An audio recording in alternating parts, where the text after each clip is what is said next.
Hi.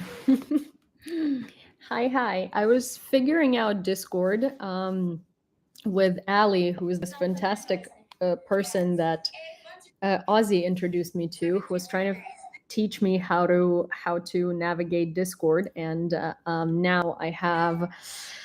Uh, oh my God! First of all, you guys, your girl just got 100,000 TikTok subscribers, which, to most of you YouTube snobs, yes, I said snobs, is not a big deal. But you know what? For someone who started this on TikTok, much big deal. Also, because I know that TikTok pushes your content better when you're over 100K, and also all of these freaking YouTube, TikTok appeals and all this stuff actually go over much easier when you go over 100K. And also, like, it's just a cool number. It is a cool number.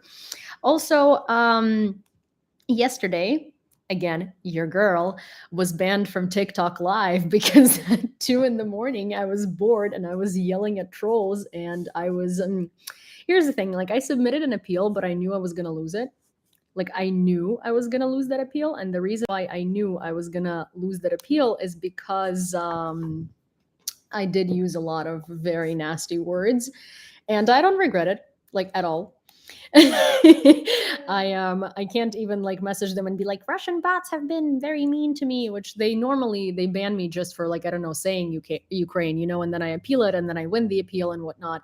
But this particular time I knew I wasn't going to win the appeal because I totally and completely, I suppose, deserved it.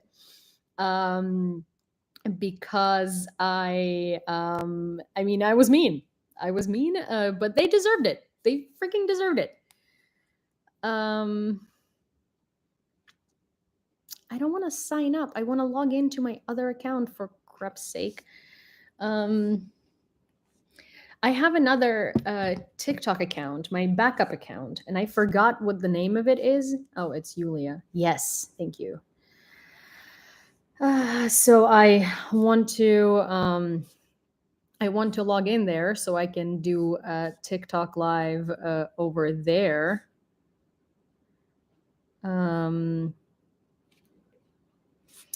Because I am, Jesus Christ, sorry. It's making me do like a puzzle to be able to log into this account like 3 times now, and it's not going over very well. Well, what's today? Is today Tuesday? How's your Tuesday?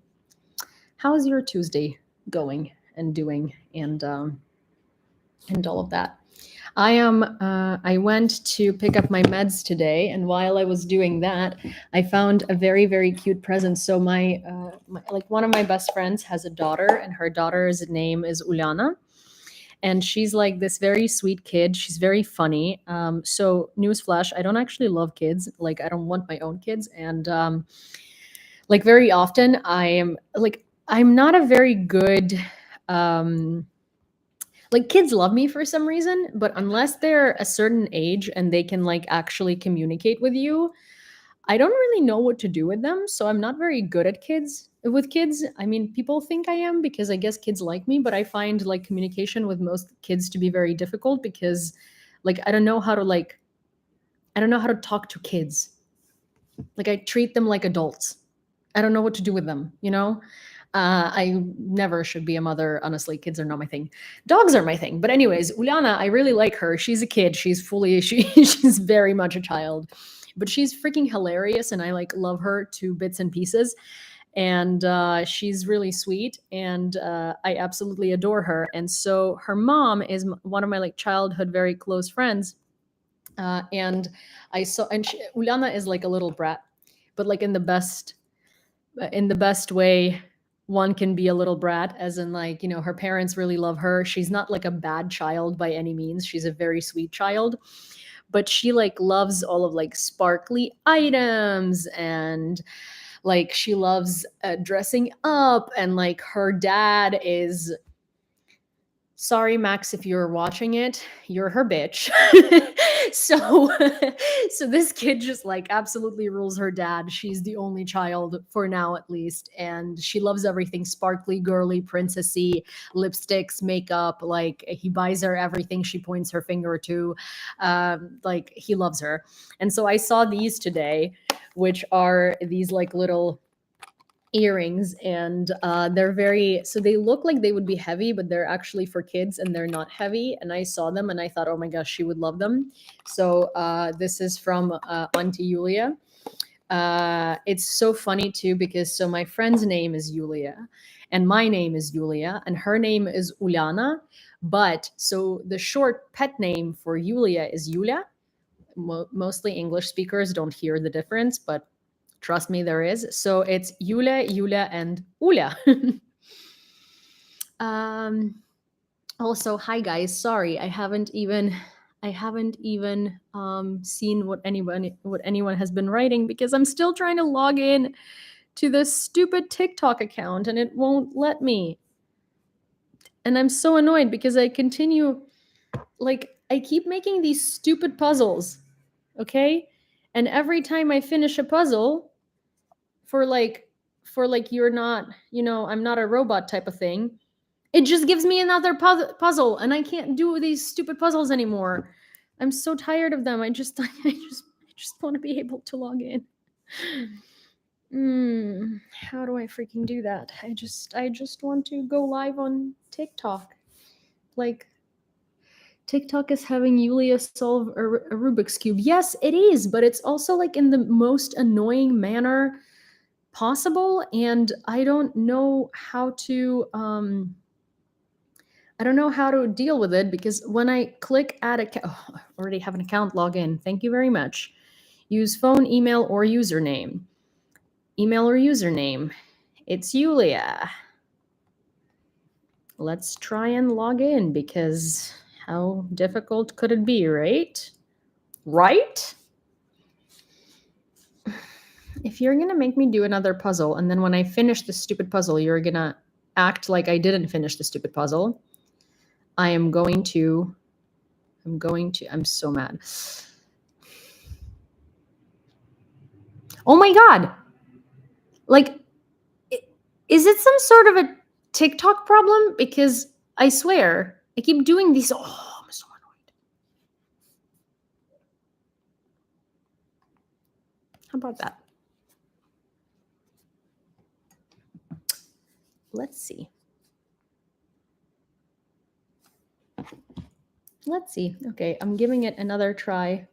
I also don't understand why, because I was logged in on my devices. Okay, well, that's strange. All right, well, let's try this. I'm so sorry. Clear out cookies browsing data on TikTok? On TikTok, clear out cookies browsing data? Yeah, why was it logged out? It's so strange.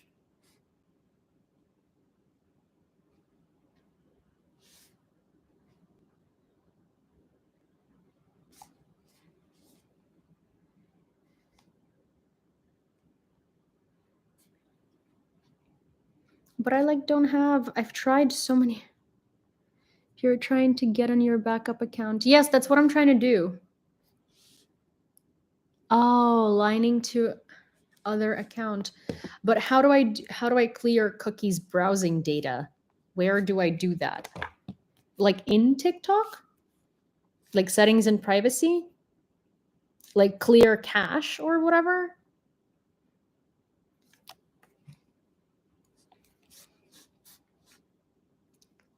Also, I'm so sorry, you guys. I literally did not know. Diane, I really need help. I'm so sorry. I'm useless with TikTok, have never used it. Well, see, Diane seems to know how to do this. Yeah, Grumpy, it just won't let me do it, and that's all. I'm not tech savvy, really. Yeah, neither am I in this way. Settings and privacy down to cellular and then free up space. Oh, so here there's free up space. Okay. I'm gonna clear cache or cache. Try your backup? I have no idea what that means.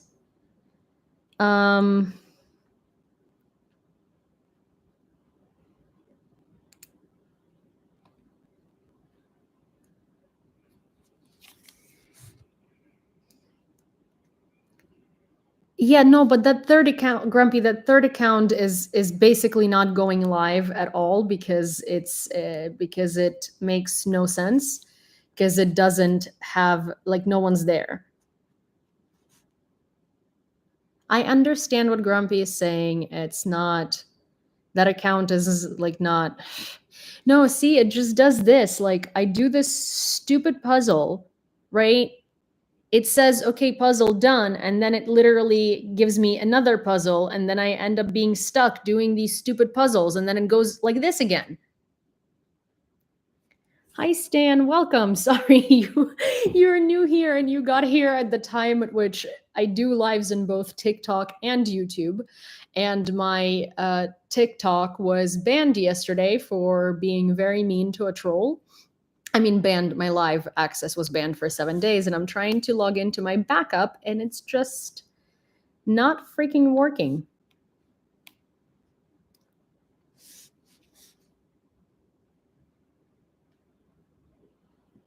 Are you sure you're not a robot, Yulia? I'm not sure. I'm really not sure I'm not a robot. Maybe I am a robot.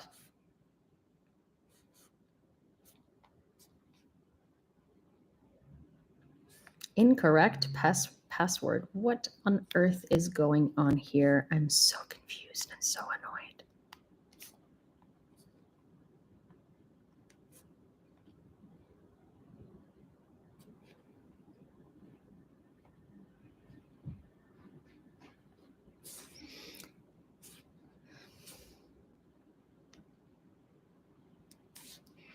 If it's checking your browsing history or your banned status. Oh. No, but like I can log into my account, right? But so like my TikTok account, like I'm not banned from posting. I'm not banned from commenting. I'm just banned from going live, so I should be able to log into my backup reasonably, right? Unless, what if I log out of my main account on one of my phones and log into my other account? What if I do that? Or is that like not, or is that not a good idea? Sounds like the website is stuck on the validation cookie. Can you clear your phone cache without wiping your safe passwords and log in?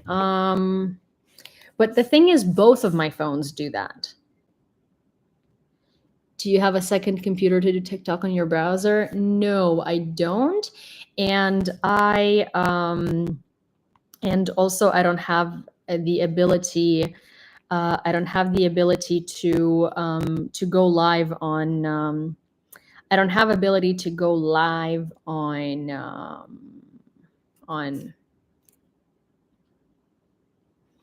I don't have ability to go live on web, basically on TikTok. And would in TikTok app cleaning history work? I already did that. Have you logged out with all devices and then retried with only one device? So no, because I don't remember my password and it's saved only on one of my phones. So if I log out, I'm fucked. Basically. Okay, I'm gonna try one more thing. I'm gonna try to log in to TikTok on my computer and see if that just works. And then maybe if it does, I will be able to And then I'm gonna see if that doesn't work, then then we leave it alone. Log in with email or username. Let's try. It doesn't seem like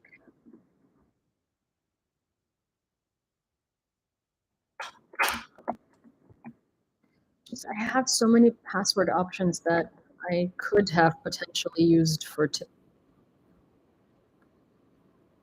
yeah, it's like stuck on these stupid puzzle things.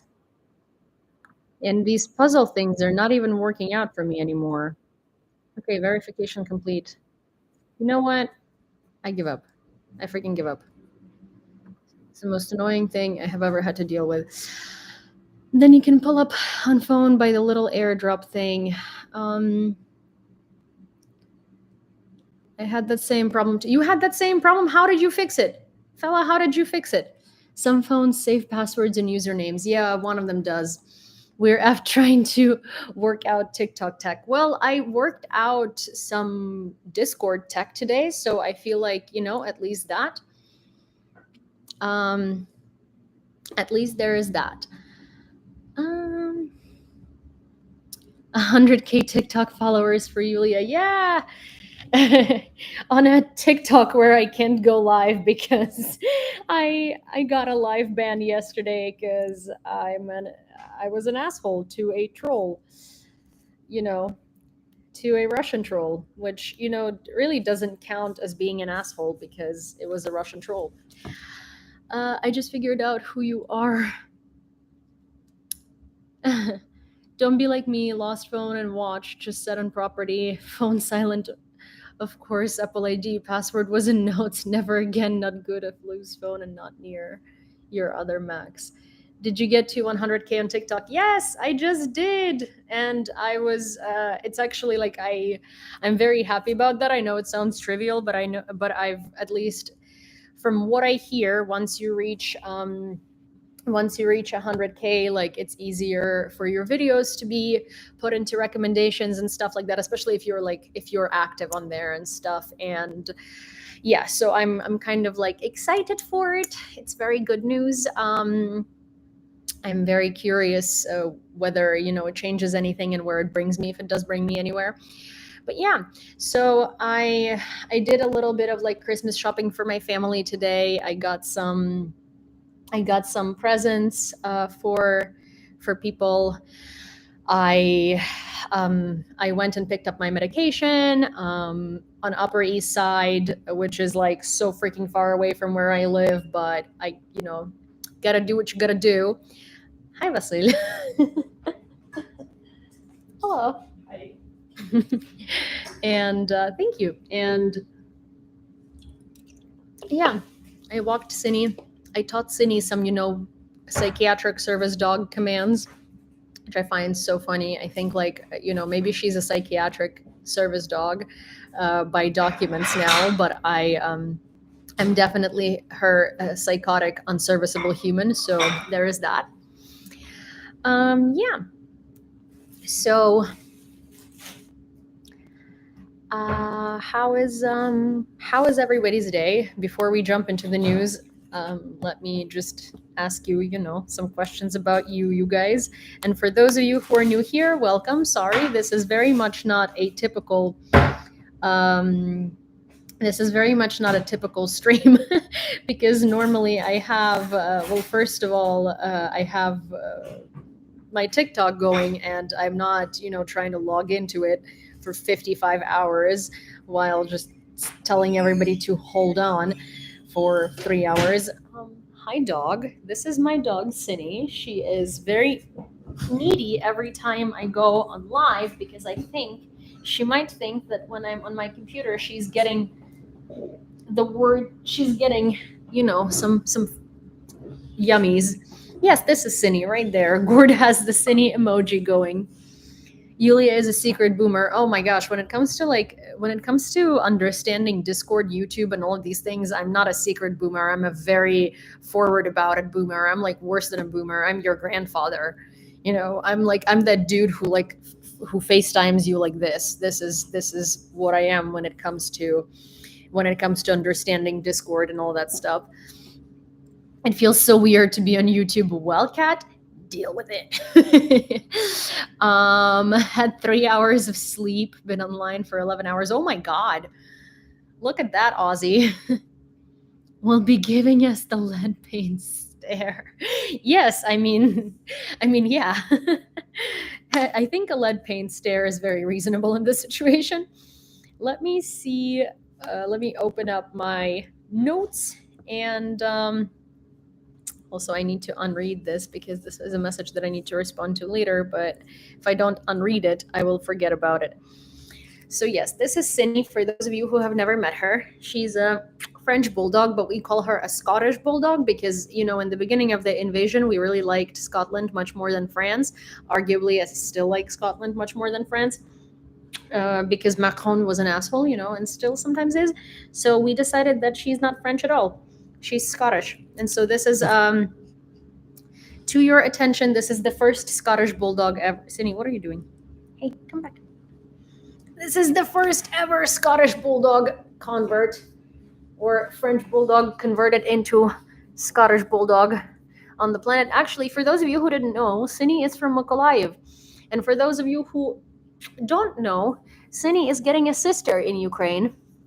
I've adopted another French bulldog puppy, well, Scottish bulldog puppy, and she is literally Cindy's age. Cindy was born on April 15th, 2020, and Liv was born on January 30th, 2020. So they're the same age. And Liv is a little bigger than Cindy, and she is a merle, so she's like spotty. Her coat is spotty. Yeah, come on. Come on, bye-bye. Go. Sit. Go. Cindy, come on. Skedaddle, bud. And and I'm very excited for Cindy to have a sister because obviously this thing needs attention and I need to work sometimes.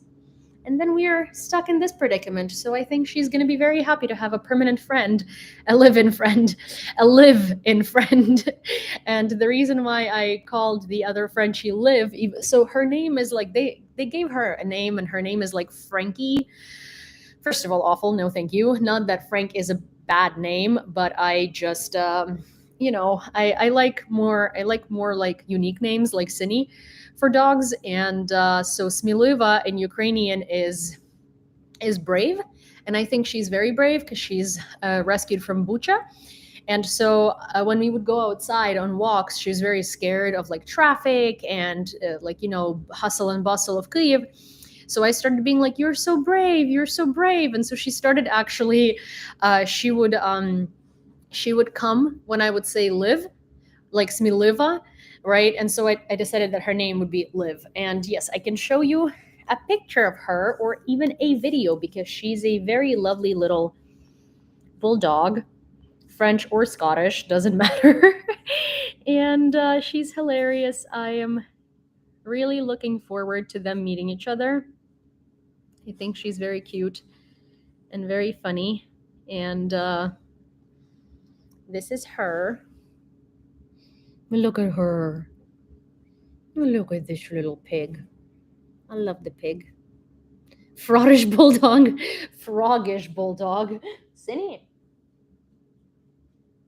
Get out of the trash, why don't you? Thank you. But yes, so this is her. I have so many photos and videos of her. Look at this royal creature. She's so funny. She's the funniest facial expression. Like, look at these. This is not Cindy, spoiler. Yeah, oh, there we have it. Look. And just like Cindy, she likes running around and she likes bigger dogs and she's quite crazy. She is a barker though. She barks. Cindy doesn't bark. Hi, Callan.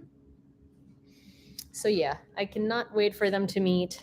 Also, the place that, so I'm going to be staying at my family friend's apartment that they don't use, and it's near a park, and it has 2 balconies. It's an old Polish building, It's literally at the foot of the park. I am so happy that it's, about the location. It's right next to my high school, which is kind of strange because the last place you want to live as an adult is right near your high school, but it is what it is.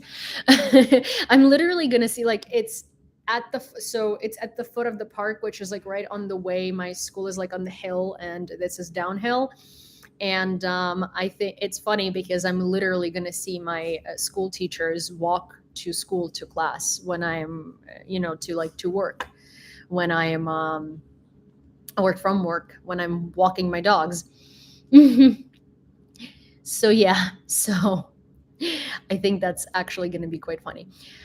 I thought you went to high school in New York, or did you transfer after a year in Ukraine? No, so I went to a boarding school here for my final year, but before that, I was in Ukraine.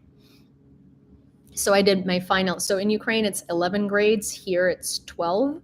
So I did like 12th grade here, but I did not. But I went to high school in Ukraine as well. Also, my high school and middle school is in the same building. In Ukraine, it's a different system. Like, you don't go to one elementary school, one middle school, and one high school. Normally, you will start like in first grade with the same people that you graduate with, and like maybe some of them are going to transfer to a different school, but most of them are going to be the same people. Oh, cool. Also, we just got a donation to the fundraiser, and we are now at, I will tell you in a jiffy, sorry. We are now at $1,288.99 out of $15,000 needed to buy 6 DJI Mavic drones for Third Separate Assault Brigade. And for those of you who are new, hi, I am fundraising for 6 DJI Mavic 3 Pro drones. God, I will never be able to pronounce that without stumbling over it. But this is for Third Separate Assault Brigade. One of the most important things at the front line are drones, and drones is what's missing the most, and drones is what is the most important and the most needed. But we need as many drones as humanly possible, and I'm trying to fundraise to get six of them for Third Separate Assault Brigade, and we are currently at $1,288.98, which is roughly 1/15 of the goal, which is really cool. Donation probably pick up after the holidays. Yeah, I can imagine, but at the same time, I will still obviously remind about the fundraiser. If you would like to donate to the fundraiser or find out more about it, Grumpy is going to post a link. Also, I'm going to add a couple of people as moderators on YouTube as a surprise to everybody and those people, because I think that they are present on most streams, and I don't see why not. So, I'll do that in the next couple of days. If you have been assigned moderator, please don't feel pressured. I just, more moderators never hurts. So yeah, Grumpy posted that link. Hi, Allie. Oh my gosh, good to see you. So this is Allie. She's fantastic. She manages a couple of Discords and I believe YouTube channels, and she is a big supporter of Ukraine, and she just walked me for like an hour and a half through, Discord and various things about Discord, and just very, very, very, very helpful. So pinned message. The pinned message is oh, wait, no, it's not. Sorry, I accidentally pinned Michael's message. That was not it.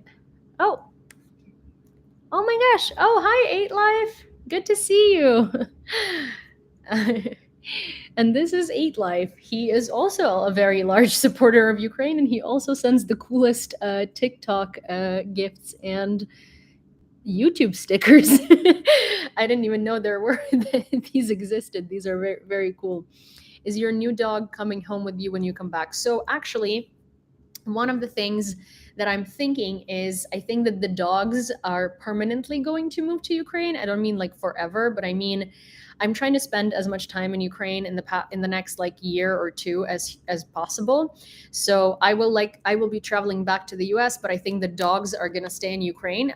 As in like I will, like I'll be in Ukraine for 3 months, in the US maybe for a month or something like that. So I'll try to figure that out and make it work.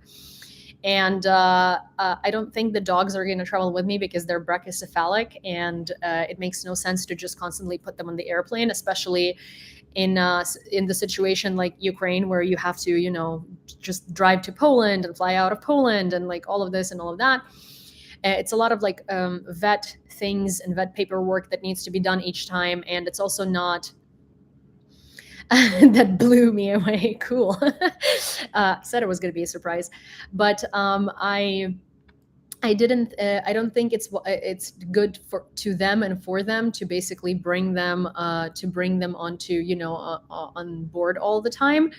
But I do think that it's nice for them to be able to be when I'm in the US. It's definitely better for them if they're in Ukraine, because there is my dad, there is my mom, there's my grandma, there's my other grandma, there's my grandpa, there's my aunt.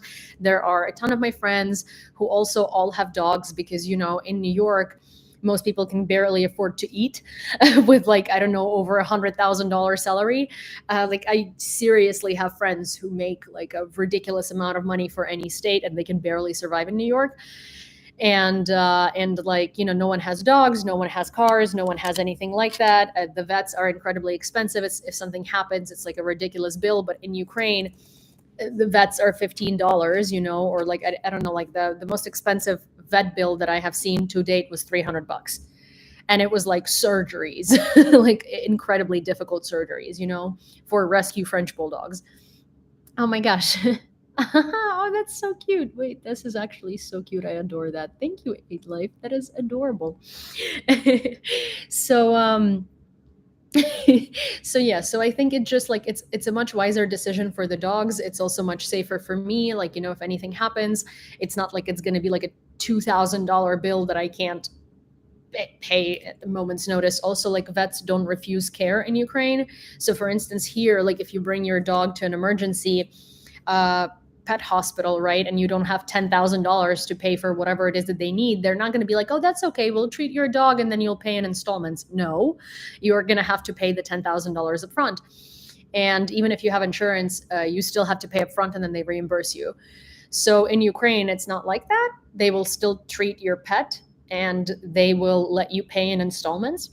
So even if like that was the situation, and also I have family there, so I think it's just like it's much better, it's much better, much cheaper. They have way more family. The apartment is next to the park. I think it's just going to be much better for them, to be honest. I think they're going to be much happier being in Ukraine than they would ever be being here, to be honest. So that's why I think that's the decision that needs to be made. And I think that that's kind of how it's going to go. So yeah.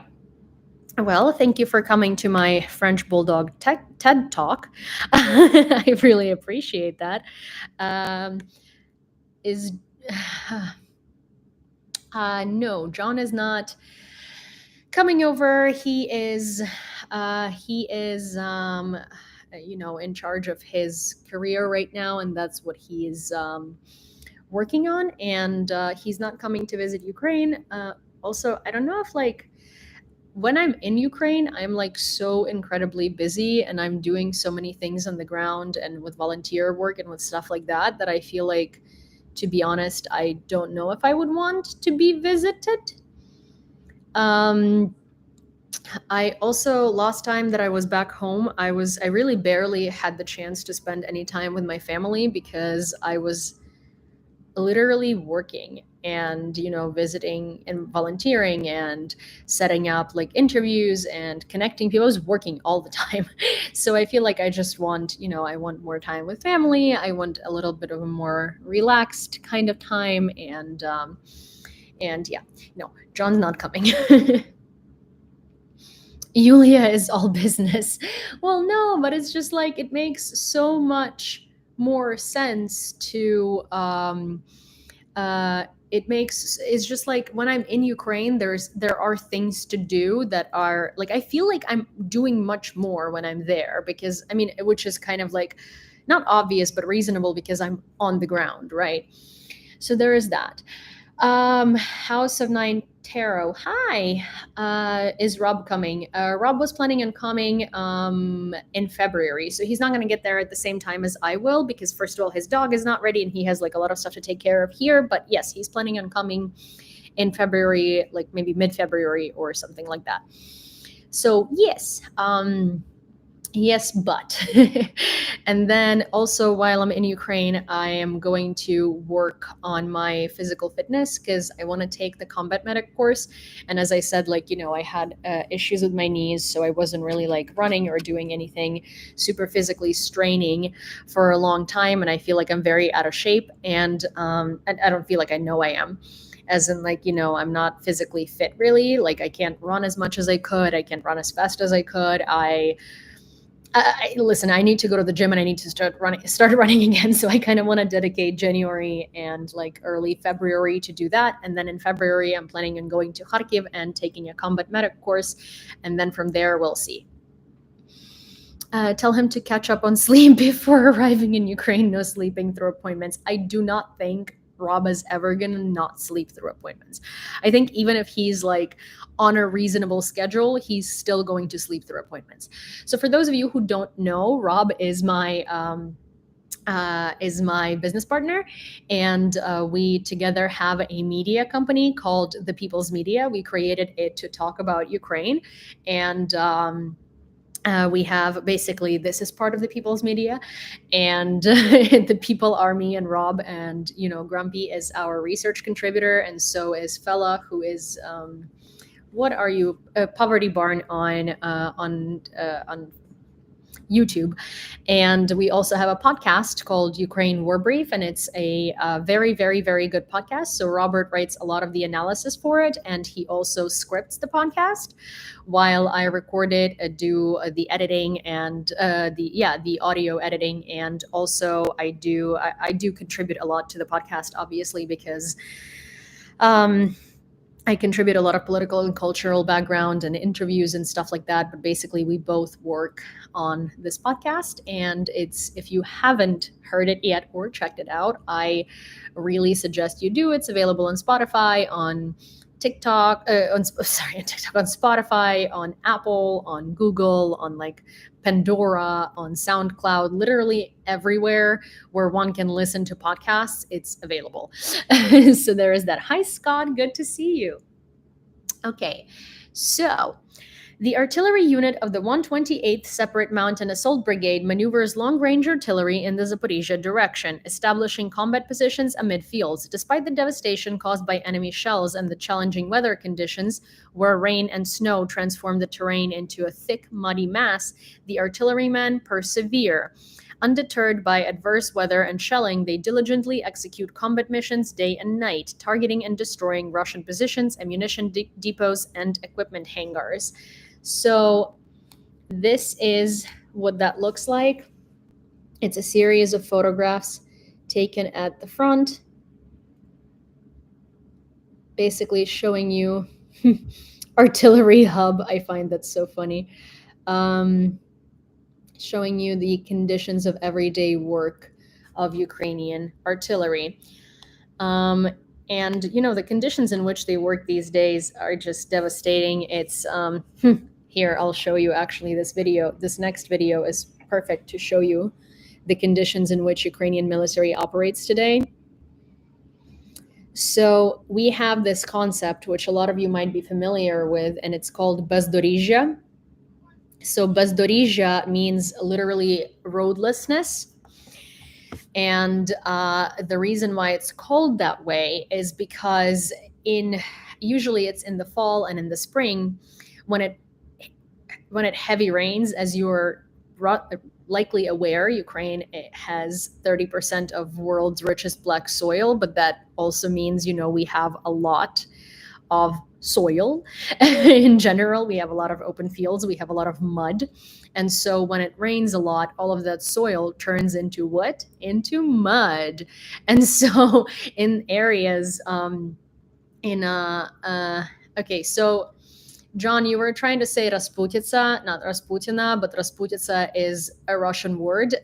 Ukrainian word is Bezdorija, and we don't use that. But yes, so that's what Bezdorija is. Bezdorija is roadlessness, and that's when all of the mud roads turn into lovely little soup of mud in which you kind of get stuck and you can't get out of it. You reminded me to put on my lip balm. Are you reminding me to put on my lip balm? Because I really do need one, but I don't want to get up and get it. So yeah, so this season usually comes in the fall and it comes in the spring, and that's when when the ground thaws basically, and also when it rains heavily. So that is a very, very upsetting time of year. Buzz without, yes, it's a very upsetting time of year because for the military and for agriculture as well, because you just, it's really hard to get around. And so when Russians were trying to start counteroffensives, or I guess offensives, in spring or fall, we were sort of laughing at them because why would they do that, provided that this is right the season for all the ground to just be completely sunken. Like it's kind of like quicksand but out of mud. And it's really hard to get out of it. The Russian forces possess sufficient kamikaze drones, enabling them to launch daily attacks on Ukraine from various directions. When asked about signs indicating Russia's preparation for another significant assault on Ukraine, a spokesperson for the Air Force of the Armed Forces of Ukraine highlighted the challenge in accurately discerning the enemy's intentions. However, there is a growing awareness of enemy's buildup. We are aware of the enemy's accumulation of certain resources, including cruise missiles such as the Iskander-M ballistic missiles. These occurrences are not unprecedented, stated the spokesperson. The spokesperson noted the recent utilization of air-launched missiles like KH-101 and KH-555, particularly as the colder season approaches. We witnessed their significant use, notably in recent attacks on our capital. Consequently, it is expected that the enemy will continue to deploy missiles, added the spokesperson. So actually, I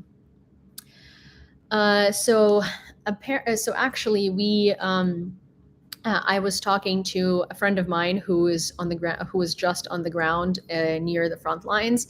He was in the Avdiivka operational area in that direction, and he was saying. So we asked our source whether the artillery shortage for Ukraine is very bad right now, because we've seen all of those reports and how he felt when he was there. And he was saying that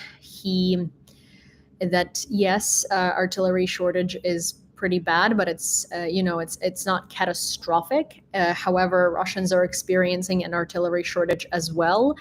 And while they are constantly storming positions, Ukrainians are really giving them a run for their money.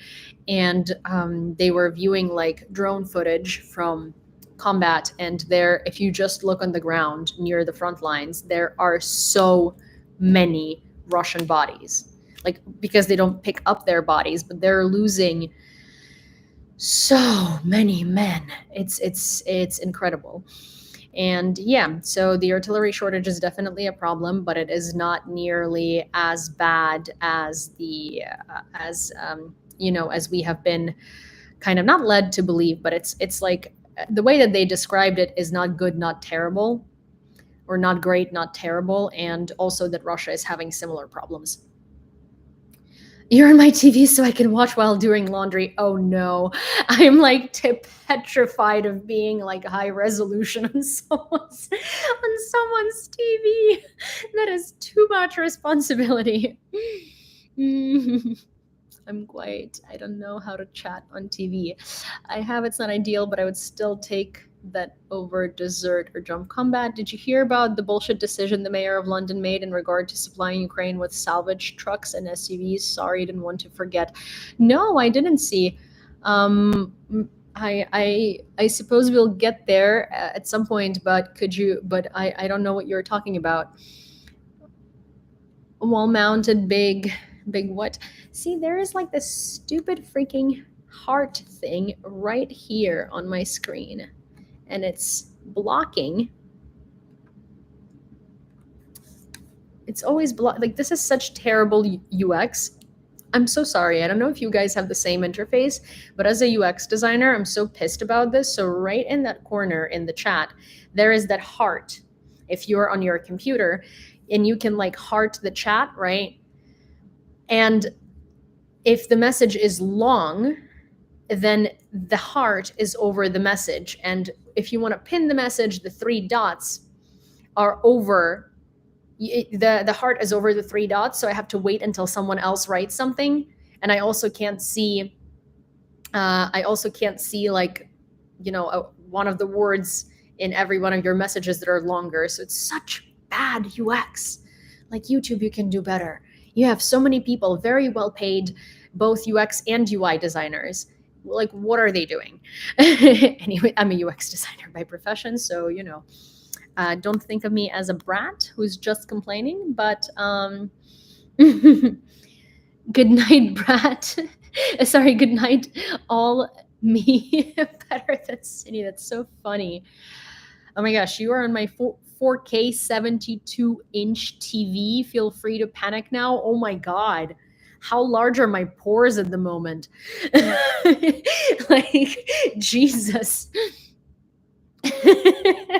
Sorry, it was like the dumbest thing that I could ever say, but like, I am so not cool at that. Please take me off of your 72-inch TV.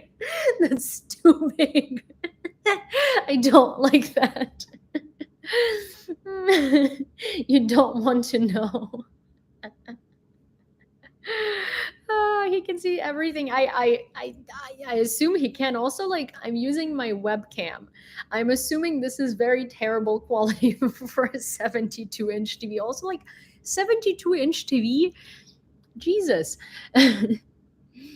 It's a wall of Yulia, literally, like a shrine. And Gord, good night. Need to hire those Vietnamese hackers. Oh my God. Okay, you guys, I'm gonna go get a lip balm because this pisses me off a lot, and I will be back in a jiffy. I'm sorry. They have a tax on SUV trucks. You can keep and daily pay a fine to keep gas guzzler, or they're doing a buyback and salvaging trucks they were to give to Ukraine but won't. Oh, okay, 1 second. I'll be back in a jiffy. Sorry. You can, you know, here is Cindy. She's adorable. My apartment is very messy because I'm getting ready for Ukraine. This is a mountain of Cindy's toys. 1 sec.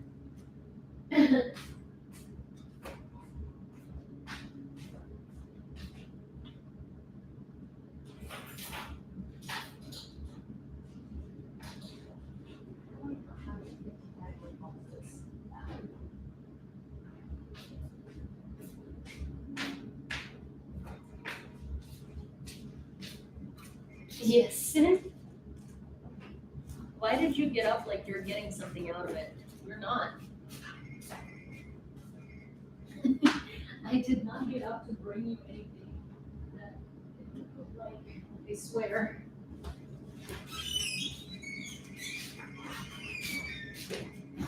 Okay, I'm back. Cindy is like, did you go to get me something tasty? Is that what happened? And I'm like, nope, sorry. Sorry. You're never going to find the lip balm because you need it? I think you're wrong. I found it, except it was in a very cold room, so it's kind of stuck in its little bottle.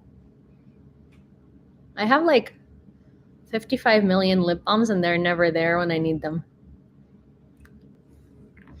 Cindy the Pillow Queen. Oh, yes. Cindy is on many pillows. No. I did not ask you to come here. I just said your name. It's like a lighter or a working bed. Yeah, for sure. What, bud? You are walked, you are fed. We were just on like a 3 hour adventure, running errands, picking up medicines, sniffing things. What might you want right now? President Biden is prepared to negotiate with Republicans to overcome the deadlock in providing aid to Ukraine. White House National Security Council Coordinator John Kirby mentioned that discussions on this matter have occurred over the weekend, stressing the urgency of reaching agreements as funds for security assistance to Ukraine are depleting. As the president has emphasized, it's crucial to move forward. He's open to negotiating in good faith and is willing to make compromises on both immigration policy and border security matters, Kirby stated. Previously, the White House urged Congress not to delay in approving new aid for Ukraine. I am going to be very honest. I'm I'm feeling very uneasy about this aid package. Like, I know I'm savvy enough in politics to understand that Republicans are just using this aid package as a bargaining chip to get as many barbaric laws on the border as they are, as possible. But at the same time, Ukraine is running out of time, and right now is such an important moment that it's just like not appropriate to take this much time to sort of try and get your way, because Ukraine doesn't have time. And this negotiation can last and last and last and last, and it's very sad, and it's really kind of it's discouraging, and it's very like anxiety inducing, because this $60 billion aid package is very important. And I can see that Europe is panicking too, and Europe is panicking too as Germany is really ramping up its support. Europe is planning on taking away Orban's right of veto in order to be able to bypass him, which they should have done such a long time ago, and stop his blackmail of Europe through these important laws and important bills. But at the same time, what it really shows me is that Europe is panicked. And it really shows me is that Europe is scared too. You heard the good news about Trump, right? Right. Yes. So if you haven't heard yet, in positive news, Donald Trump has been taken off the ballot in Colorado. And while Colorado is a blue state anyway, so it's not like it technically mattered. It matters because other states, like swing states like Pennsylvania, or Arizona or Georgia, they can use Colorado as a precedent now, because the court ruled that so in Colorado there is basically reason for the court to rule that an insurrectionist cannot be on the ballot, and they have ruled that he's an insurrectionist and he cannot be on the ballot. Other states now will have an easier time taking him off the ballot using Colorado as a precedent. So it's very likely that in the next 5 days, Trump is going to be taken off the ballot in a lot of other states, and Republicans are terrified, because this could be the turning point for costing him the election before the election even begun. Because let's be real, he should not be on the ballot anywhere. He's a felon. And even though he's not convicted yet, there are so many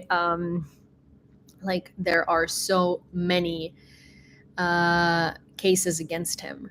So many. And he is just such a criminal.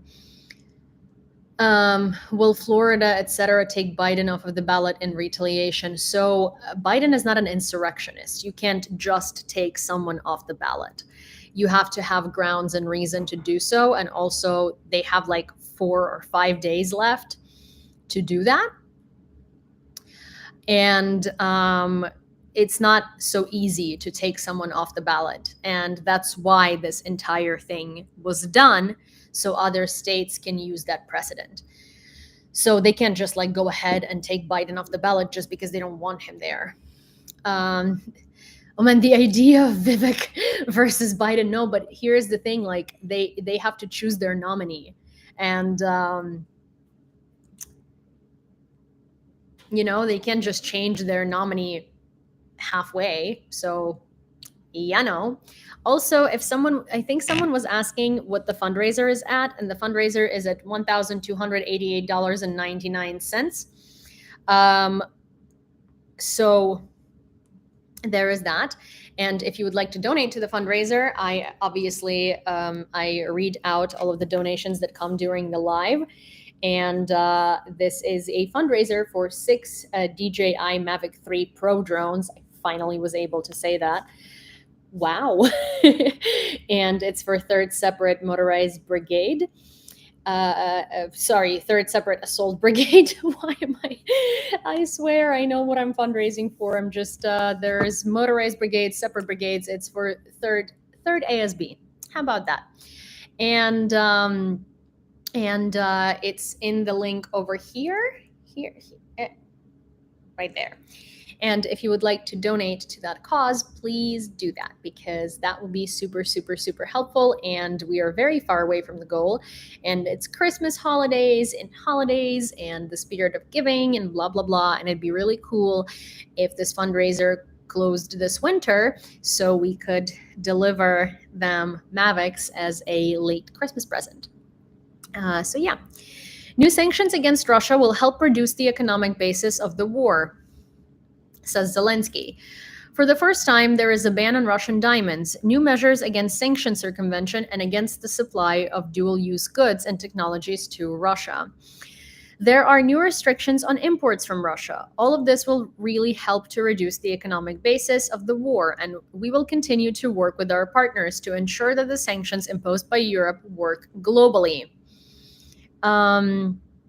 Said the president of Ukraine in his traditional evening video address to Ukrainians. So today Zelensky gave his final speech of the year. The next speech is going to be the New Year's speech, most likely. So it was like his final press conference. Trump will be running his campaign in 5 states: Michigan, Pennsylvania, Wisconsin, Virginia, and Nevada. Hi, John. Also, I think I haven't seen you in a while. Ohio Oblast has arrived fashionably late. Listen, fashionably late is exactly the way to arrive. Fashionably late is just how everybody arrives in New York. I don't think anybody ever comes here on time anywhere. Like 15 minutes late is on time. 30 minutes late is basically not late. An hour late is like, okay, that's annoying. Stunning entrance. See, here is what I'm gonna do. If you come in to the live and you are late and you announce that you are late, then you have to donate $5 for the fundraiser. We are establishing a dictatorship here.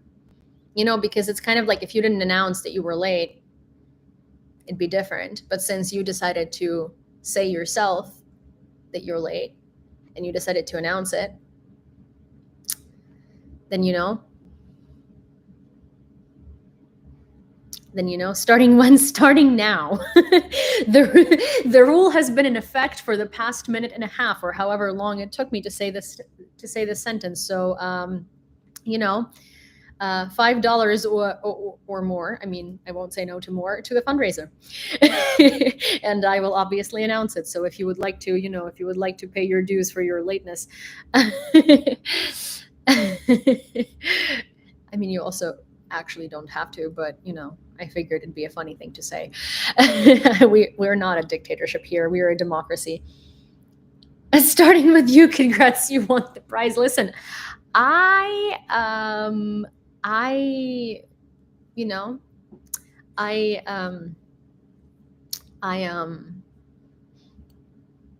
sorry, how are you doing, Diane?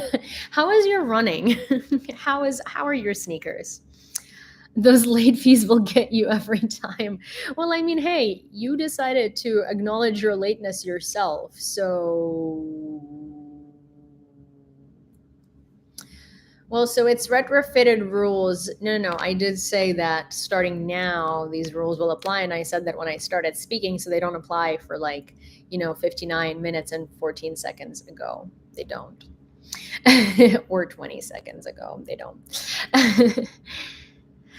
Okay, the occupiers will not seize Avdiivka even before the presidential elections in Russia, head of the city military administration, Vitaly Barabash.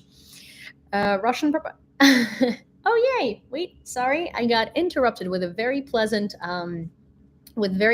news, and it is that we just got a $23 donation, and and now we are at $1,311.99. Grant, I was late, but at that time the rules didn't apply because I didn't announce them. And also, I will have you know that I actually donate to every one of my fundraisers as the first donation, because it absolutely kills me to see the Monobank jar be literally empty when it says zero. It drives me crazy. So I always donate whatever I can afford at the time to kickstart it. So just so you know. This time I wasn't the first donation, but I was the second. The first one, it was 10 hryvnias. And I was so excited. I was like, oh, wow. That's so cool. Someone donated before I did. And then it was 10 hryvnias, which is 27 cents, which still matters. But it was so funny because this jar literally had 26 cents in it, or 27. But yes, $1,311.99.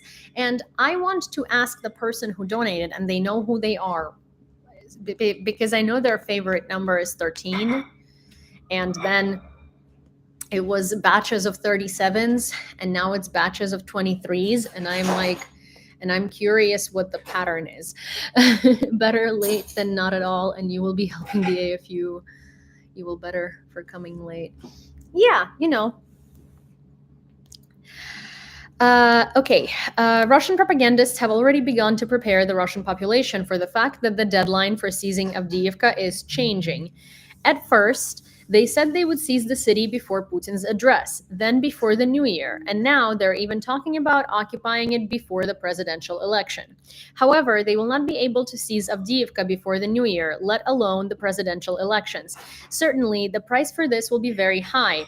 This is the hard work of our soldiers on a daily basis. Nevertheless, I am certain that the Russians will not take Avdiivka, said the head of the Avdiivka City Military Administration, Vitaly Barabash. Sometimes 13 just doesn't seem like enough. Everything's enough, but I was just curious because I know that you like 13, and so I was like, what is 23 and what is 37? I just wanted some background. But thank you very, very, very, very, very much. So yeah, Russians are not going to be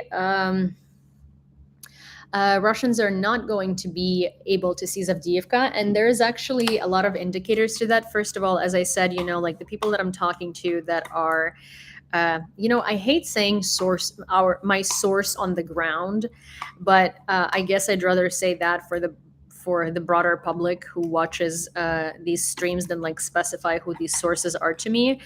But for instance, I don't. It's funny to me because these sources on the ground are, anyways, we're not gonna get into details, but our sources on the ground were telling us that Russian losses in Avdiivka are so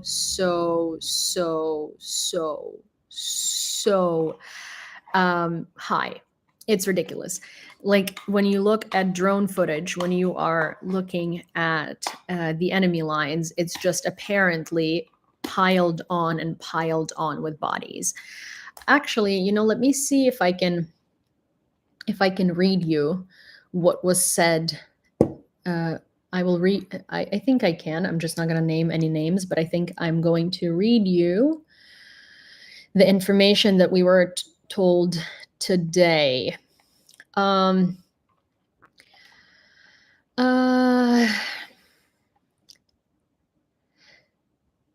Situation getting into Avdiivka is bad. Only one way in, and Russia has fire control on the road and a lot of FPV drones, etc. So extremely dangerous to go through. The situation on the front is tough, but I've been watching the live feed cameras from the positions, and there are so many dead Russians. It's crazy. Ukrainians are suffering too, but we are really giving the Russians a good beating with the defense work. The guys were saying Russia has the advantage with drones too. In a day, they will use roughly 90 kamikaze drones. 90 kamikaze drones in a day. So Russia does have a huge advantage with kamikaze drones. The thing that they do is, like, obviously they have so much money and they just buy those drones from China and Iran, you know, Shaheds, and they just send them in massive batches, while Ukraine does not have nearly as many kamikaze drones, nor do we have the capability to send that many kamikaze drones to the front because of that, you know. And it's really not great, and it's not something that and it's something that needs to change. And that's why Ukraine is setting up production of kamikaze drones internally, and we're like coming up with models, with new models of kamikaze drones, because our partners are not like providing us with enough, or it's not enough for our purposes. And so that's why Ukraine has been, you know, setting up production in Ukraine for various different things that are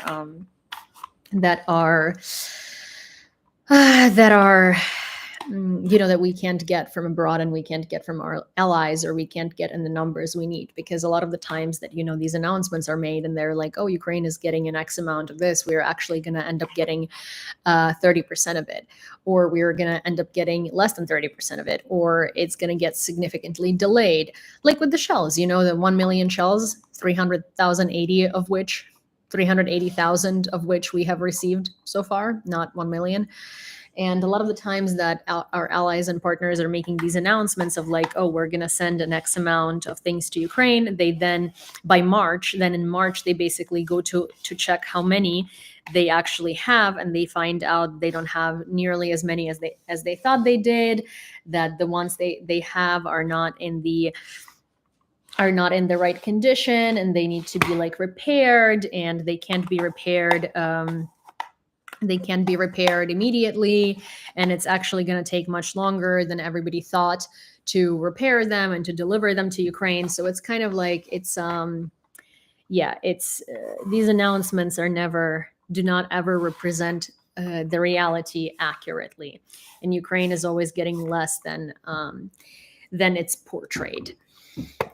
So that's kind of one of the reasons why we really need to establish our own production of drones, especially kamikaze drones, because those are, I would say, arguably some of the most important things on the battlefield.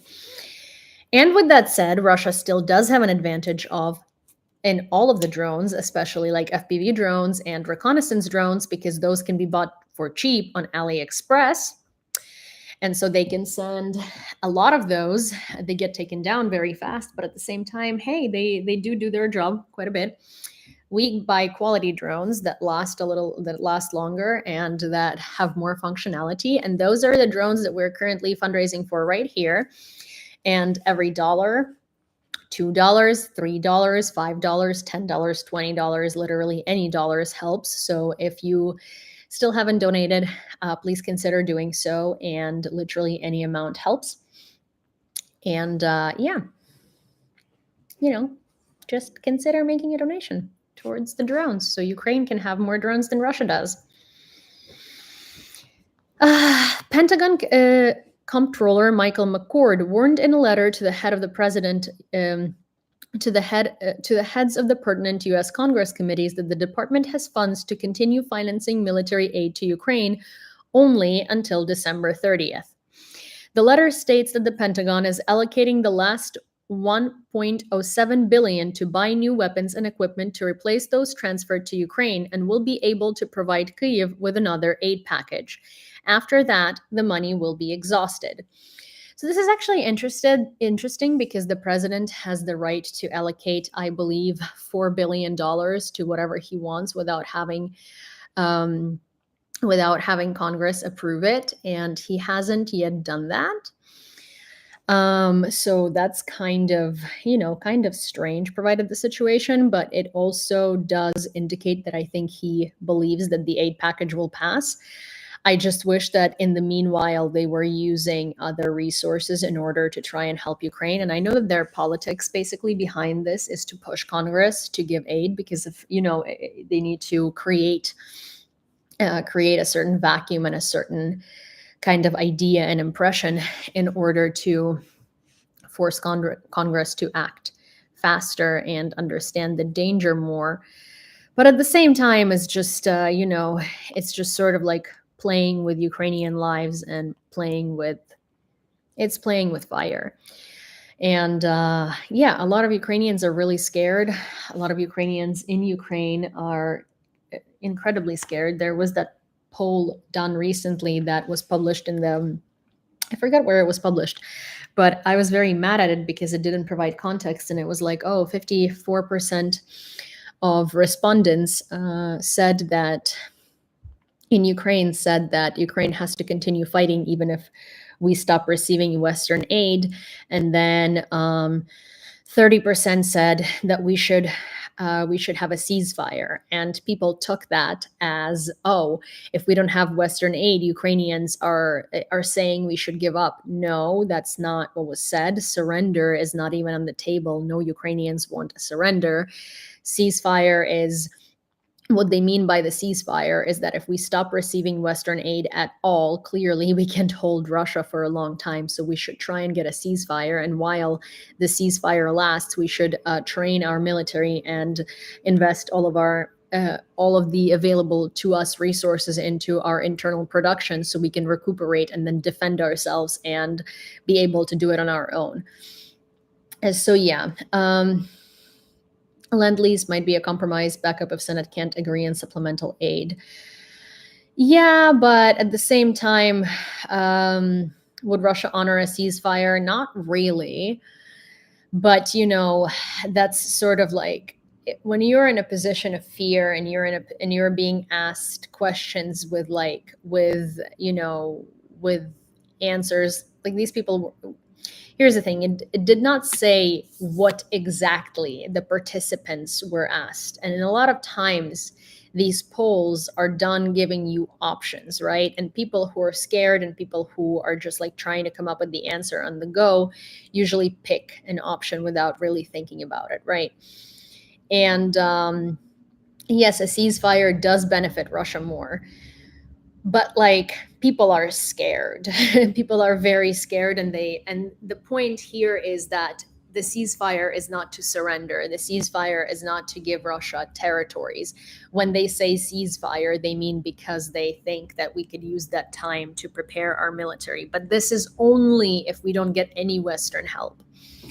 And people in the West are interpreting it as like, Ukrainians, 30% of Ukrainians would surrender or want a ceasefire. No, that's not what the survey was about. Since the beginning of Russia's full-scale invasion of Ukraine, the activities of the private military company Wagner in Africa could have brought about $2.5 billion to the Russian budget. In particular, the income of $114 million per month was provided by gold mined on the continent under their control, the Blood Gold Analytical Center reported. Gold mined in Sudan, the Central African Republic, and Mali, which was laundered through international markets, directly and indirectly financed Russia's war against Ukraine, the analyst's report states. According to U.S. intelligence, there are about 1,000 Russian mercenaries in Mali who are in the country to fight jihadist groups and protect the military junta in power. The militants receive $10.8 million a month in cash from the local military. The junta's income depends on a few international mining companies. Among them is the Canadian company Barrick Gold. the country's main taxpayer, which paid $206 million to the Bamako government in the first half of 2023 alone. Hi, Canada. How are you doing? How is it going? Hey, Grumpy. Let me, just in case you missed it, Grumpy. The junta's income depends on a few international mining companies. Among them is the Canadian company Barrick Gold, the country's main taxpayer, which paid $206 million to the Bamako government in the first half of 2023 alone. Yeah. Grumpy? Would you care to explain this lovely little detail about Canada? The reason why I'm scolding Grumpy so much about Canada, it's because Grumpy loves scolding all of us in the United States for obvious reasons. So whenever Canada does something wrong, I absolutely love to highlight it because, it pisses Grumpy off. No, because I wasn't in the room. See, I don't believe you. But yeah, there are unfortunately a lot of cases like that. For instance, there are companies in the UK, a lot of them, that do the same thing. There are companies in the US, also the American Navy, literally.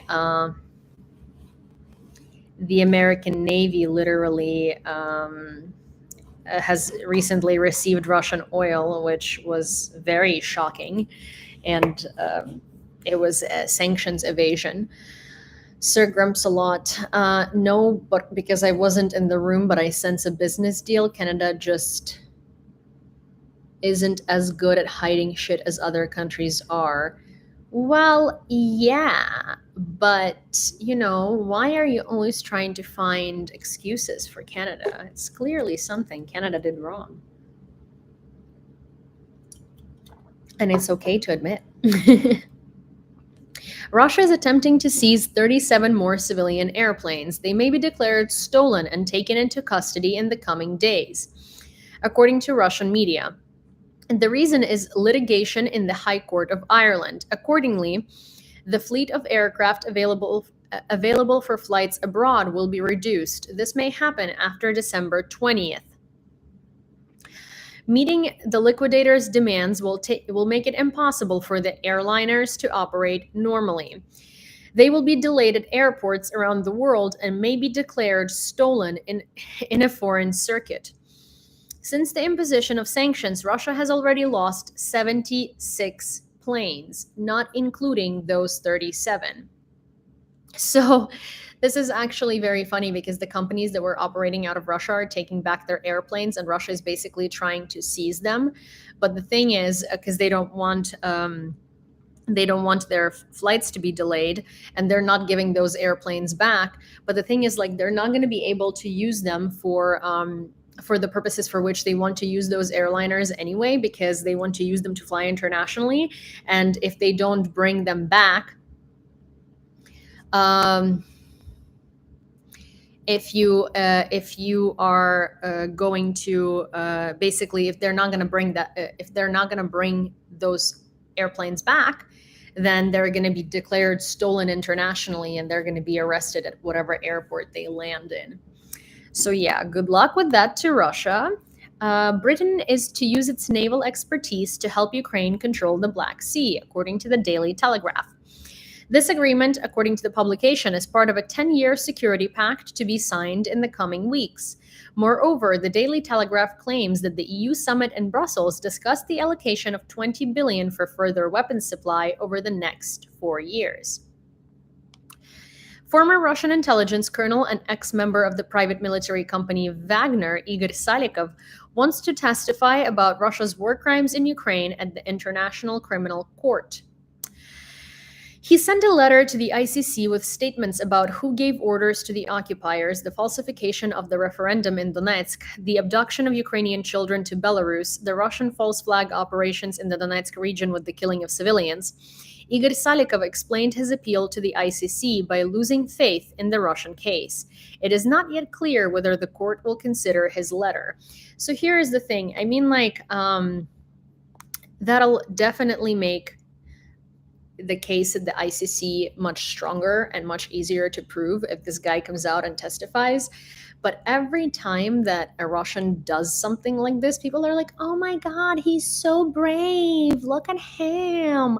What a great guy. He's coming forward. He was in Wagner and he was fulfilling those orders and he was killing people. And he is now losing faith in the Russian cause.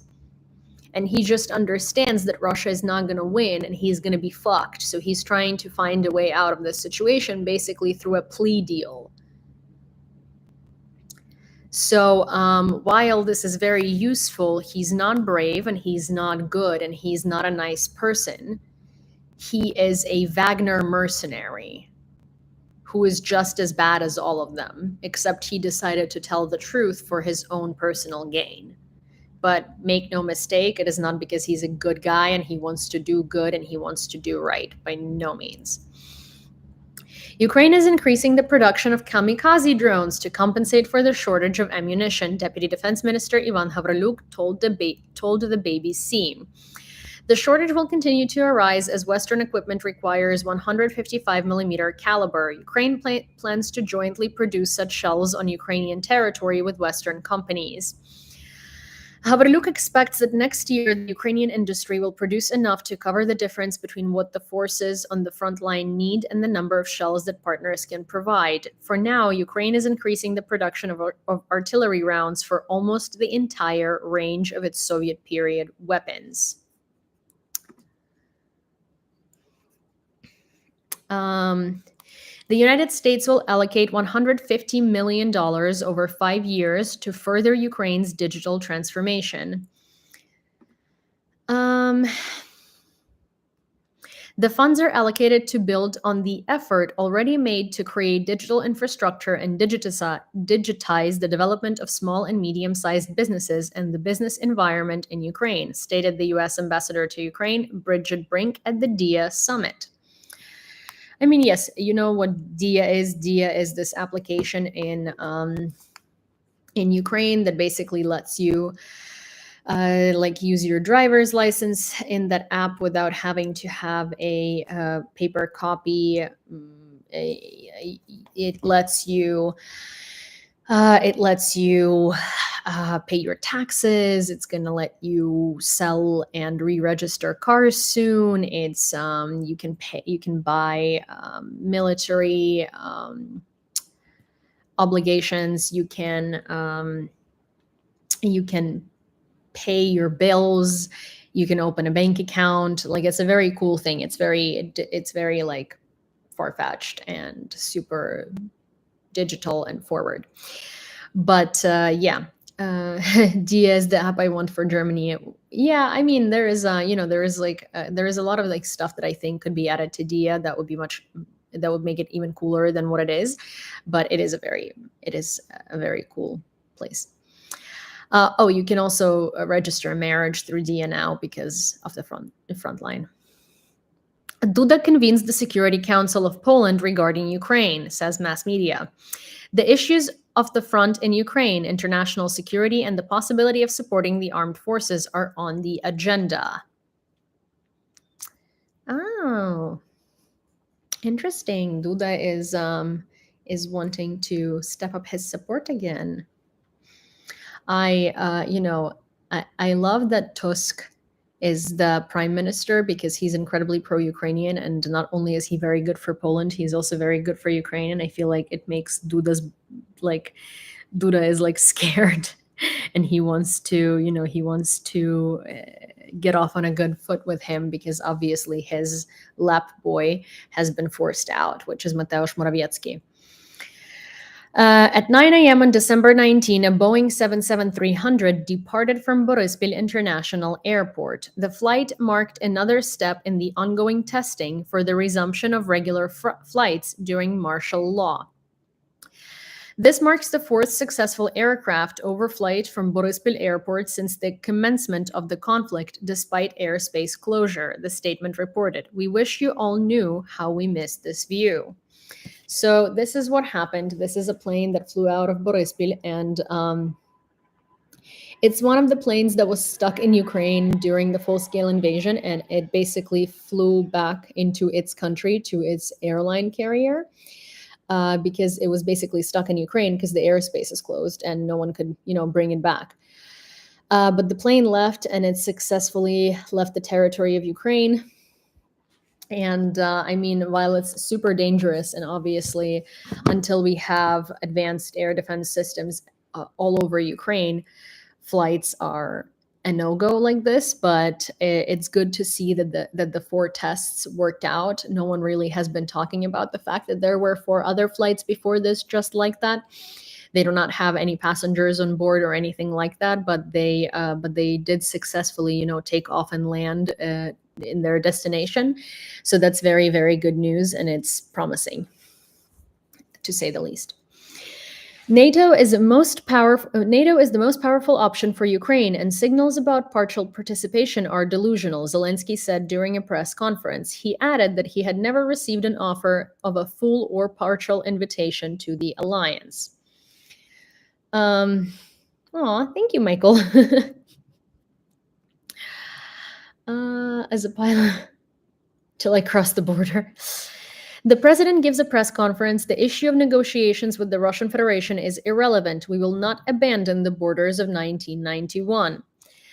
Volodymyr Zelensky also noted help from the USA is needed now, and I think it will come very soon. They asked to mobilize an additional 450 to 500,000 people at the pond. No one knows if the war will end in 2024, but we are definitely not ready to give up our country. I asked, and Orban could not name a single reason why Ukraine should not be in the EU. We will not lose. We were in a complete blockade last winter. Now the situation is not nearly as difficult. He's right. He's really, really right. It's just, people want action movies and fun things to watch on YouTube that look cool and exciting, even if it's explosions. So yeah. I was laughing so hard because all the Russian trolls on my TikTok today were like, Zelensky in his press conference said that they need to mobilize 500,000 people. So that's a confirmation that 500,000 soldiers died at the front. We would not have a military at all if 500,000 soldiers died at the front. Like, we literally would not have a military. More from the conference. In winter, Ukraine will be protected by several Patriot and NASAMS air defense systems. The General Staff and Central Committee submitted a request for the mobilization of 450 to 500,000 people, but arguments are needed. Partners will not let Ukraine down. U.S. aid is a matter of time. The size of the government should be reduced, as well as its expenditures. Good. The death of people in Gaza Strip and in Ukraine. Ukrainians did not carry out terrorist attacks in the Russian Federation before the invasion. Yep. There is a conflict with Poland over grain. Ukraine will not make concessions. Ukraine is not invited to NATO. Ukraine will not revise the strategy regarding exit to the borders of 1991.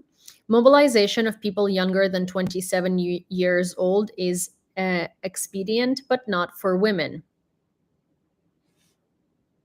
So yeah, I'm Canadian. Ooh, look at that. We now have another Canadian. I am so sorry. Oh my gosh. Okay, so here's the thing. Odin, Mr. Fox, otherwise known as Odin, here is from Texas. So it's very polar opposites from Canada. So, he's also just joking. Kat is just jealous because she's stuck in America. Well, Kat is not jealous of Canada. Kat would really like to be in Ukraine, Grumpy. It's like you don't have to rub Canada into our faces all of the time. Like, you really don't. You know, we get it. You have healthcare. Like, we get it. We get it. We get it. We know. We know. Okay? We know. Western equipment prohibited by sanctions is taken to Russia through the ports of Morocco and Turkey, writes the New York Times. Didn't I say I love Turkey for the fact that they're just playing a game? That's what I say on every stream. It's like anytime people ask me about Turkey, like, yes, sure, it's helped Ukraine in certain ways, but it also is aiding and abetting Russia and helping Russia evade sanctions and get Western goods that they are not getting otherwise. And Turkey is really like they're authorizing it, as in like it's a scheme to make money. Put gravy in your French fries. I don't want to hear it.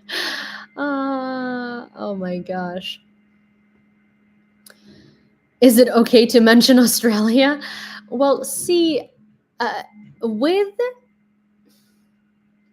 are we talking Australia with chlamydia koalas or without? Are we talking Australia with the massive spiders or without? Are we talking Australia with 20-foot snakes or without? Are we talking Australia with those like massive ants or without? Which Australia are we talking about? Because the koalas with chlamydia, we've talked about it before. I can't get over how many things want to kill you in Australia, and even the cute things literally fucking have chlamydia. Koalas are so cute. Why on earth are they super spreaders of chlamydia? And who gave them chlamydia? Like, which of your long before ancestors gave koalas chlamydia or got chlamydia from koalas? That's something I want you to think about. According to Kyoto Agency, citing the head of Japan's Ministry of Finance, Shunichi Suzuki, Japan plans to extend assistance to Ukraine, totaling to $4.5 billion. Previously, Japanese representatives highlighted their support for Ukraine, which included humanitarian aid, food supplies, financial support, and other forms of assistance amounting to over $7.6 billion. So Japanese support is really important because they're usually very neutral in conflicts and wars, and they normally don't like offer support like that, and they kind of just stay away. Japan is remilitarizing. Japan is giving Ukraine support. They're very avidly and vocally pro-Ukrainian. And Russia occupied northern islands of Japan a very long time ago and called them Kuril Islands. And Japan is obviously not happy with it. Japan wants its territory back, and Japan fucking hates Russia, just like everyone else who is its neighbor. So Japan really does have a stance on this one. Okay. An online satellite image of the Avdiivka coke plant has surfaced. It's remarkable to note that the plant is heroically managed and controlled by the armed forces of Ukraine, a testament to their resilience.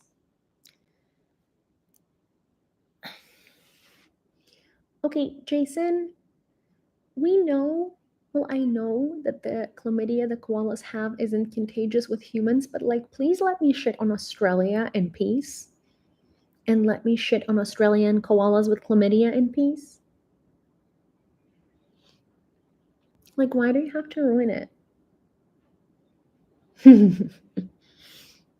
This is the Avdiivka coke plant, and that's what it looks like today. I mean, this is like Azovstal point 2, you know, or actually 3.0, actually, because Severodonetsk was Azovstal 2.0, you know. Soledar, actually. This is Azovstal 4.0.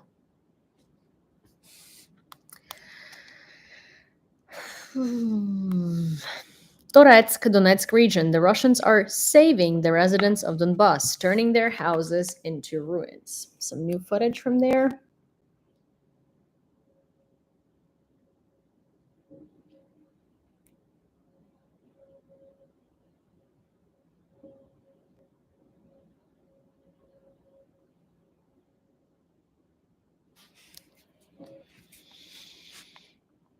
The unwavering commitment of the steel-hearted warriors in our iron armies is devoted to rejuvenating and the strength of our talismans. Every hammer strike is more than a mere part of restoration. It embodies a resilience. It embodies resilience that reignites our faith in tomorrow. They do not merely repair machines; they construct pathways to triumph, infusing each weld with unwavering faith and seasoned expertise. These iron soldiers are not only the guardians of our security, but also the embodiments of our victory talismans. So these are iron workers. And you can imagine how important that field is to repairing military vehicles and various things that are needed in wartime. And so United 24 compiled this collection of images that represent them. Good old Ruski Mir. Oh, yeah. Also, this, you know what I realized? Every single one of my rings, well, like, never mind the fact that this finger looks like crap. I'll fix that. But you know what? I'm just going to do this. Spider-Man. But every single one of my rings is from Ukraine except for this one. So this one, this is my dad's old wedding band that he melted into like a ring for me. This is a ring from Ukraine as well, and so is this and this. My mom made those years ago, and I think it's so cool. And ordered that she not have an abortion. Wait, what? Seems like 1950 in some states, but Saskatchewan is trying to get there as well. They wanted the mother to risk death. Wait, what?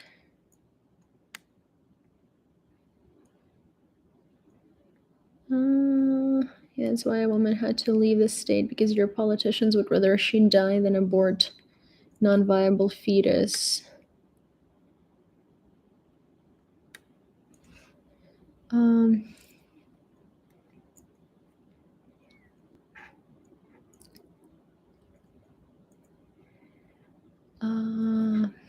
Yeah, so basically, I mean, I'm gonna agree with Grumpy here. In Texas, they don't care for it. They literally do not give a shit about the mother.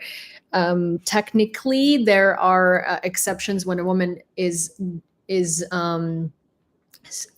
like, when the mother's life is in danger, she can like get an abortion, but they always rule in favor of the fetus. So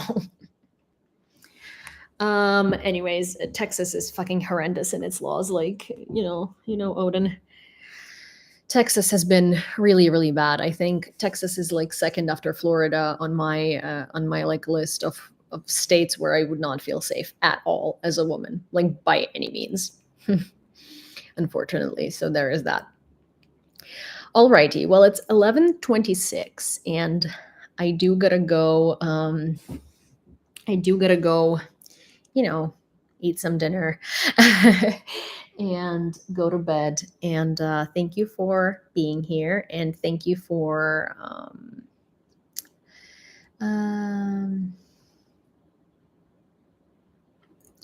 it's non-medical personnel. Yeah, exactly. Well, I voted against Abbott, so chill. I did not. I'm just, first of all, I'm chill, sir. You chill. I'm just saying that Texas is like, at this point, it's very, very, very, very upsetting what has happened in Texas. Also, Abbott sucks. Like that guy needs to be removed from planet Earth. It's like him, Eric Adams, Vivek, also what's his face? Why am I blanking on Florida today?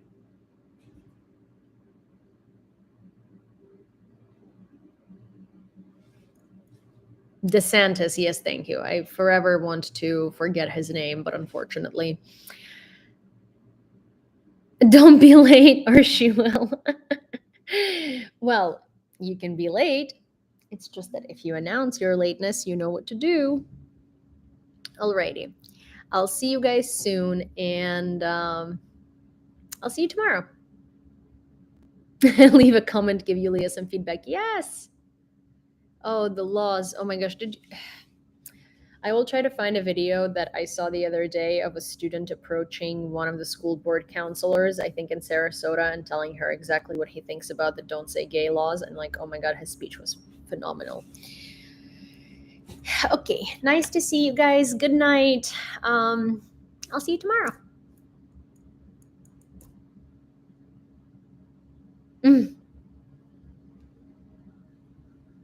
Okay, bye. Don't argue, guys.